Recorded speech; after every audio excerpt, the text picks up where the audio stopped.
गांव में आदित्य नाम का एक किसान रहा करता था।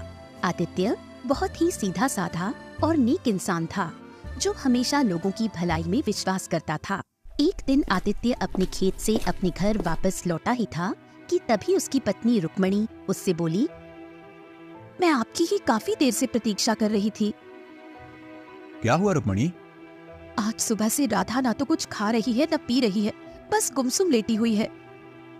चिंता मत करो, मैं देखता हूँ। इतना बोलकर आदित्य उस चारपाई के नजदीक पहुंच गया जहां उसकी 10 वर्षीय पुत्री राधा आंख बंद करके लेटी हुई थी। आदित्य को अपने पास देखकर 10 वर्षीय राधा ने अपनी आंखें खोल ली। क्या हुआ राधा? तुम्हारी माँ बता रही हैं कि तुमने सुबह से कुछ खाया पिया नहीं। अगर तुम ऐसे ही भूखी रहोगी तो तुम और ज्यादा कमजोर हो जाओगी। पिताजी, मुझे भूख नहीं लग रही और मेरे शरीर में पूरी तरह से दर्द हो रहा है। राधा की बात सुनकर आदित्य की आंख में आंसू आ गए, क्योंकि आदित्य की 10 वर्षीय पुत्री राधा काफी समय से बीमार चल रही थी। पोंछते हुए बोला, अपनी आंखों से आंसू। चिंता मत कर राधा, तू बिल्कुल स्वस्थ हो जाएगी। इतना बोलकर आदित्य अपनी पत्नी के पास आकर खड़ा हो गया। आखिर आप राधा को और मुझे कब तक झूठी तसल्ली देते रहेंगे? आखिर मेरी पुत्री को ऐसी कौन सी बीमारी लग गई है जो वो ठीक होने का नाम ही नहीं ले रही? तुम चिंता मत करो रुक्मणी, राधा की वजह से ही मैं खेत में कड़ी मेहनत कर रहा हूँ। मेरी फसल गांव में सबसे ज्यादा अच्छी उगी है। कल फसल की कटाई है। कल मैं फसल को राज्य में अच्छे दामों में बेच कर आऊंगा और उसके बाद हम अपनी पुत्री राधा का किसी अच्छे वैद्य जी के पास इलाज कराएंगे। हमारी बेटी ठीक तो हो जाएगी ना? रुक्मणी, मैं हमेशा लोगों की भलाई के बारे में सोचता हूँ और बचपन से मैंने एक ही बात सीखी है, कर भला तो हो भला। मैंने किसी का बुरा नहीं किया, तो विश्वास करो मेरे साथ भी बुरा नहीं होगा। इतना बोलकर आदित्य अपने घर से बाहर चला गया। कुछ देर तक आदित्य गहरी सोच में गुमसुम चलता हुआ एक झोपड़ी के पास खड़ा हो गया। उस झोपड़ी के बाहर एक बूढ़ा व्यक्ति बैठा हुआ था जो कि आदित्य के गांव का एक बहुत बड़ा वैद्य था। वैद्य आदित्य की ओर देखकर बोला, क्या हुआ आदित्य? तुम्हारे चेहरे पर चिंता की लकीरें क्यों झलक रही हैं?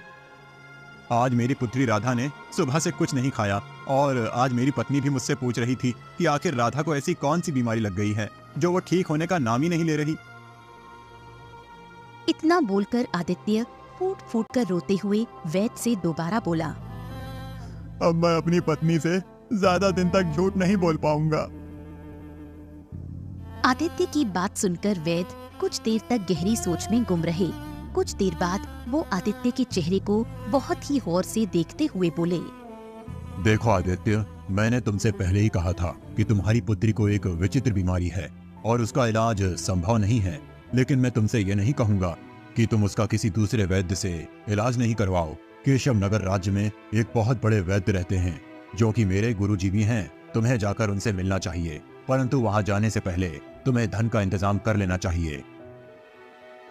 कल मैं अपनी फसल काट कर राज्य में अच्छे दामों पर बेच कर आऊंगा और फिर उसके बाद मैं अपनी पुत्री को उन्हीं वैद्य के पास ले जाऊंगा जो आपके गुरु हैं। मुझे विश्वास है कि मेरी पुत्री सही हो जाएगी। ईश्वर करें ऐसा ही हो। वैद्य की बात सुनकर आदित्य अपने घर पर चला गया।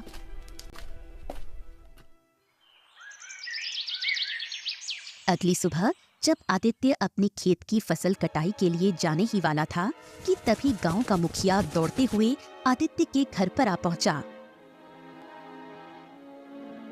आदित्य, गजब हो गया। क्या हुआ मुखिया जी, आप इतने घबराए हुए क्यों हैं? जो खबर मैं लेकर आया हूं उसे सुनकर तुम भी घबरा जाओगे। जल्दी बताइए मुखिया जी, क्या हुआ है? आदित्य, कल रात तुम्हारी फसल में आग लग गई। तुम्हारी फसल जलकर राख हो गई। मुखिया की बात सुनकर आदित्य दौड़ता हुआ अपने खेत में पहुंच गया। आदित्य ने देखा कि उसकी सारी फसल जलकर राख हो चुकी है। आदित्य अपना सर पकड़कर रोने लगा। तभी वहां मुखिया आ पहुंचा। आदित्य मुखिया की ओर देखकर रोते हुए बोला, अब मैं क्या करूं मुखिया जी? सोचा था कि इस फसल को बेचकर अपनी बिटिया राधा का केशव नगर राज्य के वैद्य से इलाज करवाऊंगा। अब मैं क्या करूं?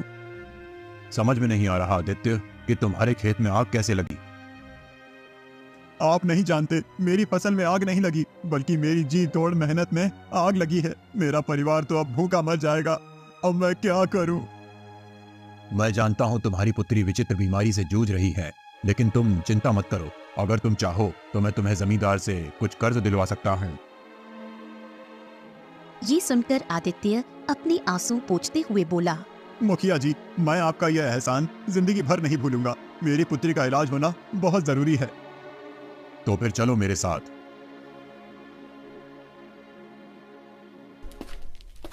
मुखिया आदित्य को जमींदार के घर पर ले गया और जमींदार को सारी घटना बताते हुए बोला, जमींदार जी, आदित्य को इस समय धन की बहुत आवश्यकता है। उसकी फसल जलकर राख हो गई है। उसके घर में खाने को खाना नहीं है। ऊपर से उसकी पुत्री एक विचित्र बीमारी से जूझ रही है। इस बेचारे के ऊपर तो एक साथ आफतों के पहाड़ टूट पड़े हैं।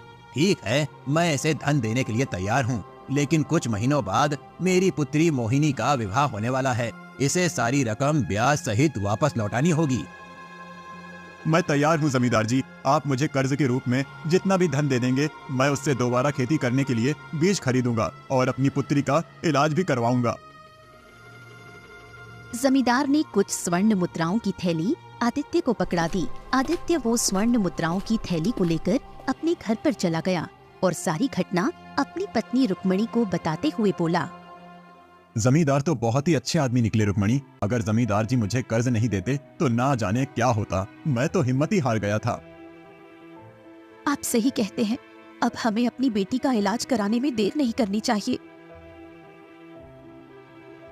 आदित्य उसी दिन अपनी पत्नी रुक्मणी के साथ अपनी पुत्री राधा को लेकर केशव नगर राज्य के उस बड़े वैद्य के पास चला गया। वो बूढ़ा वैद्य राधा की जांच पड़ताल करने के बाद बड़ी ही गंभीर अवस्था में आदित्य की ओर देखकर बोला, मुझे क्षमा करें आदित्य, तुम्हारी पुत्री का इलाज असंभव है। ये सुनकर आदित्य और उसकी पत्नी रुक्मणी बुरी तरह से घबरा गए। आप कहना क्या चाहते हैं? हम तो बड़ी उम्मीद लेकर आपके पास आए थे। आदित्य, कुछ विचित्र बीमारी ऐसी होती हैं जिनका इलाज भी बहुत विचित्र और दुर्लभ होता है। तुम्हारी पुत्री को भी ऐसी ही बीमारी है जिसका इलाज शायद ही इस संसार में हो। तुम अपनी पुत्री को यहाँ से ले जा सकते हो। आदित्य और रुक्मणी फूट फूट कर रोने लगे। वो दोनों उदास मन से अपनी पुत्री राधा को लेकर दोबारा अपने गांव वापस आ गए। अपने घर पर आकर रुक्मणी रोते हुए आदित्य से बोली, तो क्या हमारी पुत्री राधा कभी सही नहीं हो पाएगी? हिम्मत मत हारो रुक्मणी। मेरा मन अभी भी कहता है कि मेरी पुत्री राधा सही हो जाएगी। अरे केशव नगर राज्य के वैद्य ने अगर हार मान ली तो क्या हुआ? और भी राज्य में ऊंचे वैद्य हैं। मैं दूसरे राज्य के वैद्य के पास जाऊंगा, लेकिन फिलहाल तो खेत में काम करना भी जरूरी है, क्योंकि जमींदार का कर्जा भी चुकाना है।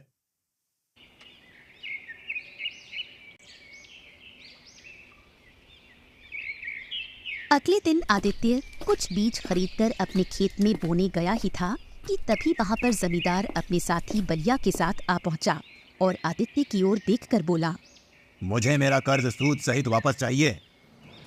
जमींदार की बात सुनकर आदित्य बुरी तरह से चौंक पड़ा। ये आप क्या कह रहे हैं जमींदार जी? अभी परसों ही तो मैंने आपसे कर्ज लिया था। इतनी जल्दी मैं आपका कर्ज सूद सहित कैसे वापस कर सकता हूँ? आदित्य की बात सुनकर जमींदार के बगल में खड़ा हुआ बलिया जोर जोर से हंसता हुआ आदित्य से बोला, तुम मूर्ख हो आदित्य। तुमने ये भी सोचने की कोशिश नहीं की कि तुम्हारे खेतों में आग कैसे लगी। मैं तुम्हारी बात का मतलब नहीं समझा। इसकी बात का मतलब मैं तुम्हें समझाता हूँ आदित्य। दरअसल मेरी नजर तुम्हारे खेत पर काफी समय से थी। मैंने ही तुम्हारे खेत में आग लगाई थी। जमींदार की बात सुनकर आदित्य बुरी तरह से चौंक पड़ा। हाँ, मैंने आग लगाई थी। मैं जानता था कि तुम्हारी पुत्री बीमार है और उसे इलाज की बहुत ज्यादा आवश्यकता है। तुम इस गांव में घूम फिरकर कर्ज लेने के लिए मेरे ही पास आओगे, और मेरी किस्मत तो देखो, मुखिया जी स्वयं तुम्हें मेरे पास ले आए। ये तो गलत है जमींदार। किसी की मुसीबत का फायदा उठाकर कभी भी कोई इंसान सुख से नहीं जी पाया। ये बातें सिर्फ सुनने में अच्छी लगती हैं आदित्य। इससे पहले कि मैं तुम्हें तुम्हारे खेत से धक्के मारकर बाहर निकालूं, यहाँ से निकल जाओ। आज से ये मेरा खेत है, क्योंकि मैं जानता हूँ कि तुम मेरी रकम सूद सहित 7 जन्मों तक नहीं चुका सकते। आदित्य समझ गया कि जमींदार की उसके खेत पर बुरी तरह से नीयत खराब हो चुकी है। आदित्य निराश होकर आंखों में आंसू लिए हुए अपने घर की ओर चल पड़ा। आदित्य आधा रास्ता पहुंचकर एक वृक्ष के नीचे बैठकर फूट फूट कर रोने लगा। आदित्य को नहीं पता था कि जिस वृक्ष के नीचे वो रो रहा था, उस वृक्ष के पीछे एक साधु बैठे हुए थे। आदित्य के रोने की आवाज सुनकर अचानक वो चौंक पड़े। वो साधु आदित्य के पास आकर बोले, क्या हुआ, तुम रो क्यों रहे हो? आदित्य रोते हुए सारी घटना साधु को बताते हुए बोला, मेरी पुत्री मौत की कगार पर खड़ी हुई है और मेरा खेत भी जमींदार ने मुझसे छीन लिया। तुम्हारे साथ वास्तव में बहुत बुरा हुआ है। अगर तुम्हारे साथ इतना बुरा नहीं हुआ होता तो मैं तुम्हें एक रहस्य कभी नहीं बताता। कौन सा रहस्य साधु महाराज? एक ऐसा रहस्य जिससे तुम्हारी पुत्री की विचित्र बीमारी सही हो सकती है और तुम इतने धनवान हो सकते हो जिसकी तुम कल्पना भी नहीं कर सकते।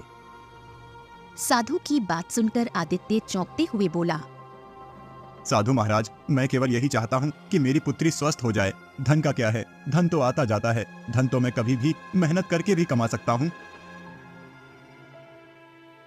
मुझे तुम्हारी ये बात बहुत अच्छी लगी। अब मेरी बात ध्यान से सुनो। यहाँ से कुछ दूर एक घना और विचित्र जंगल पड़ता है। कहते हैं कि उस विचित्र जंगल में एक बहुत ही सुंदर झील बहती है। उस झील के किनारे एक दुर्लभ जादुई कमल का फूल उगता है। वो फूल केवल वही व्यक्ति प्राप्त कर सकता है जिसका मन लोभ और ईर्ष्या से दूर हो और जिसके मन में दूसरों के प्रति प्रेम और दया की भावना हो। जैसे ही तुम उस फूल को अपनी पुत्री के शरीर से स्पर्श करोगे, तुम्हारी पुत्री सही हो जाएगी। और अगर तुम एक बार उस विचित्र जादुई फूल से जितना भी धन मांगोगे, तुम्हारे पास उतना ही धन आ जाएगा। उसके बाद वो फूल गायब हो जाएगा, परंतु उस फूल तक पहुंचना बहुत ही असंभव काम है।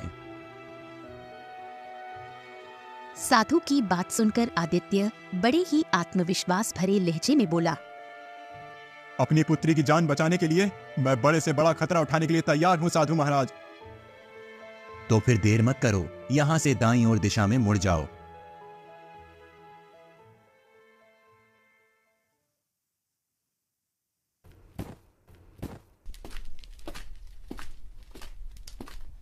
आदित्य तुरंत दाईं ओर दिशा की ओर चल दिया। आदित्य सुबह से लेकर शाम तक पैदल चलता रहा। रात तक आदित्य बुरी तरह से थक चुका था। आदित्य के पैर जवाब दे चुके थे। थक हार कर आदित्य एक घने वृक्ष के नीचे कुछ देर आराम करने के लिए बैठ गया। आदित्य आराम करने के लिए बैठा ही था कि आदित्य ने देखा एक सुंदर हिरण उसकी कुछ ही दूरी पर दौड़ता हुआ आकर खड़ा हो गया। अगले ही पल झाड़ियों से एक शेरनी निकलकर हिरण के ठीक सामने आकर खड़ी होकर उसे घूरने लगी। शेरनी को देखकर हिरण बुरी तरह से डर गया। आदित्य इस दृश्य को बड़े ही गौर से देख रहा था। हिरण वहाँ से भागने ही वाला था कि तभी शेरनी मनुष्य की आवाज में हिरण से बोली, तुम मुझसे ज्यादा तेज नहीं भाग सकते। शेरनी के मुंह से इंसानी आवाज सुनकर आदित्य बुरी तरह से चौंक पड़ा। तभी हिरण भी इंसानी आवाज में शेर से बोला, मुझे जाने दो। नहीं, मुझे बहुत जोरों की भूख लगी है, मैं तुम्हें नहीं जाने दे सकती।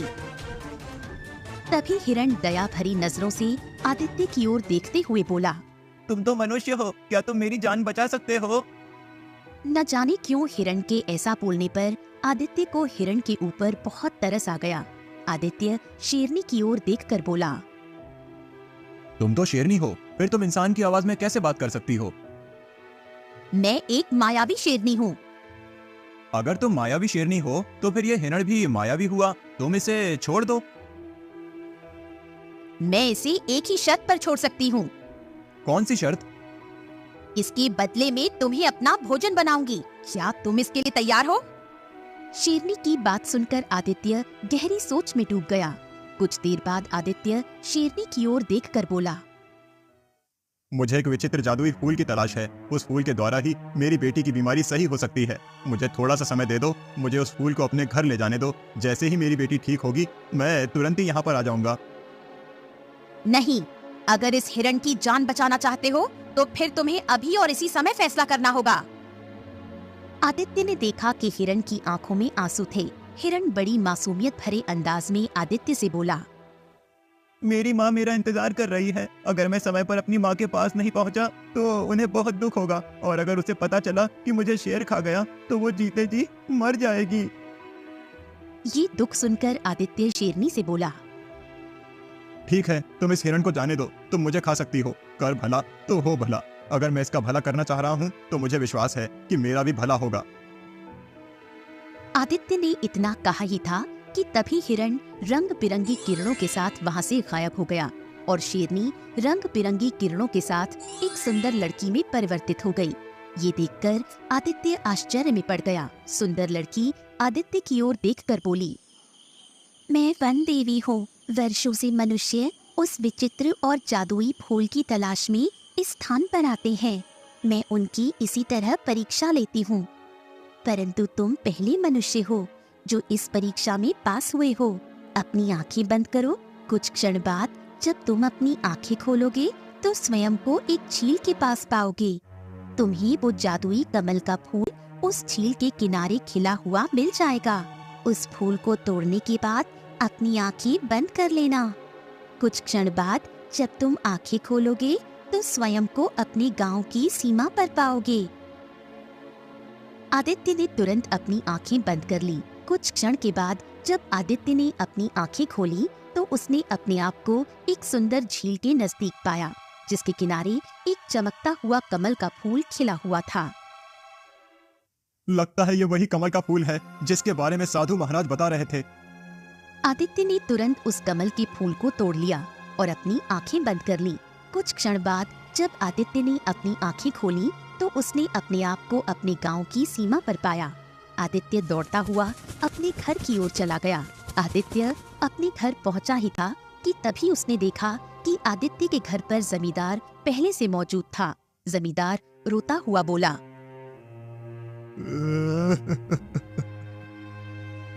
मुझे क्षमा कर दो आदित्य, मुझे मेरे किए की सजा मिल गई। कल रात मेरी बेटी बुरी तरह से बीमार पड़ गई। मैंने बड़े बड़े वैद्य को उसे दिखाकर देख लिया, परंतु वो ठीक नहीं हुई। वैद्य का कहना है कि वो बच नहीं सकती। अब मुझे एक नहीं बल्कि दो अर्थी का इंतजाम करना है। मेरी पत्नी मेरी बेटी से बहुत प्रेम करती है। अगर मेरी बेटी इस दुनिया में नहीं रही तो उसकी माँ भी उसकी मौत का सदमा बर्दाश्त नहीं कर सकेगी। मेरे हाथ में जो ये कमल का फूल देख रहे हो, ये एक चमत्कारी फूल है। अगर इसे अपनी बेटी के शरीर से स्पर्श करोगे तो वो बिल्कुल स्वस्थ हो जाएगी।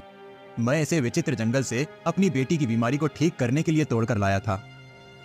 तब तो तुम्हें अपनी बेटी को ठीक करना चाहिए आदित्य। मुझसे तुम्हारा दुख देखा नहीं जा रहा। तभी वो फूल आदित्य के हाथ से गायब हो गया और रंग बिरंगी किरणों के साथ एक सुंदर पुरुष वहाँ पर प्रकट हो उठा। सुंदर पुरुष आदित्य की ओर देखकर बोला, तुम वाकई मन के सच्चे इंसान हो आदित्य। तुम्हारे कारण मैं आज श्राप से मुक्त हो गया। तुम जिस झील के किनारे से वो कमल का पुष्प तोड़कर लाए थे, मैं उस झील का मायावी राक्षस था। मैं एक दिन एक साधु की साधना को भंग कर बैठा। साधु ने क्रोध में आकर मुझे श्राप दे दिया और मैं कमल के फूल में परिवर्तित हो गया। कुछ देर बाद साधु को मुझ पर दया आ गई और उसने मुझसे कहा कि जब भी कोई व्यक्ति जिसका मन सोने की तरह शुद्ध होगा तुझे तोड़ेगा तो श्राप से मुक्त हो जाएगा। तुमने मुझे श्राप से मुक्त किया है आदित्य। मांगो, क्या मांगते हो? पहले तो मैं ये चाहता था कि मेरी बेटी की बीमारी सही हो जाए, परंतु अब मैं चाहता हूँ कि जमींदार की बेटी की बीमारी भी सही हो जाए। तुम इससे अधिक और भी मांग सकते हो। बस मैं यही चाहता हूँ कि मैं जीवन भर स्वस्थ रहूं, क्योंकि मनुष्य का असली धन स्वास्थ्य होता है। ठीक है आदित्य, ऐसा ही होगा। इतना बोलकर वो सुंदर पुरुष वहाँ से गायब हो गया और आदित्य की बेटी ठीक हो गई।